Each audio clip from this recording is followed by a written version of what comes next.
Arising from the aftermath of World War I was an idea.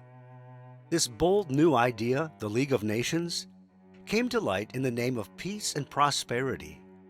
The League of Nations was created as a way to bring forth many of the world's powerful democratic nations together to solve issues in a civil way, as well as break down trade barriers. Many European countries joined, although the US was split on whether or not it should join.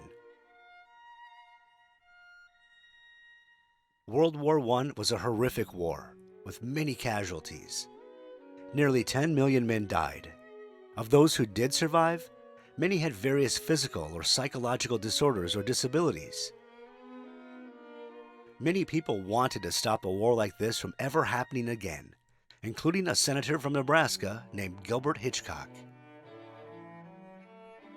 Hitchcock was born in Omaha, Nebraska on September 18, 1859.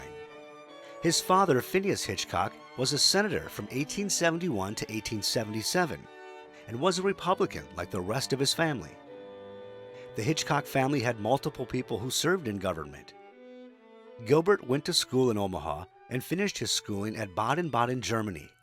He then ended up studying law at the University of Michigan, Ann Arbor, and in 1881 he was admitted to the Nebraska State Bar. He practiced law until 1885. Hitchcock married Jessie Crounce on August 30, 1883, and they had 2 daughters. Hitchcock established the Omaha Evening World newspaper in 1885. It was successful enough that he then purchased the Nebraska Morning Herald in 1889 and consolidated the two into the Evening and Morning World Herald. These newspapers had great success. His first run for public office was in 1898, when he ran for one of Nebraska's House of Representatives seats. Although his family was traditionally Republican, he chose to be a Democrat because of how hard the agriculture was hit in the West in the 1880s. He did not win in the 1898 election, but he did win in 1902 and was re-elected in 1904, 1906, and 1908. In 1910, he ran for a seat in the Senate and won.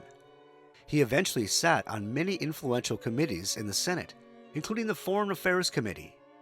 He was appointed chairman of the Foreign Affairs Committee in 1918. Hitchcock was a staunch supporter of President Wilson in most things, especially the League of Nations and Treaty of Versailles. Wilson hoped that the U.S. could join the League of Nations and become an even bigger role in global politics, as well as prevent future wars and disputes. The decision on whether or not the U.S. should join the League of Nations was a big topic in the Senate. As mentioned earlier, President Wilson and Hitchcock both supported it. Hitchcock thought it was important that a large international authority be created to help break trade barriers and preserve peace and prosperity. The League of Nations was just that. It could help to maintain global stability as well as promote more international trading. The problem was that the U.S. was pushing towards isolationism at the time, which is a direct opposition to any kind of supranational authority. The debate on whether or not to join was hot in the Senate. Hitchcock decided he needed to give a speech to win over his fellow senators and state his views. He then delivered his most notable speech of his career, "Senators should support the League of Nations," in 1918. That speech was considered one of the most notable speeches regarding the debate. Unfortunately, Hitchcock's speech did not win over the Senate. They voted not to join the League of Nations. This significantly reduced both the power and the legitimacy of the League of Nations. Although the League eventually was dissolved at the start of World War II, it did pave the way for other supranational authorities to come into play. One of the largest and most notable it influenced was the United Nations. Others included the World Trade Organization and the European Union. Hitchcock was not re-elected in 1922, and he also failed to be elected when he ran again in 1930. His first wife, Jessie, died in 1925. He remarried in 1927 to Martha Harris. Hitchcock's last years were spent at his home in Washington, D.C., and he died in 1934 at the age of 75.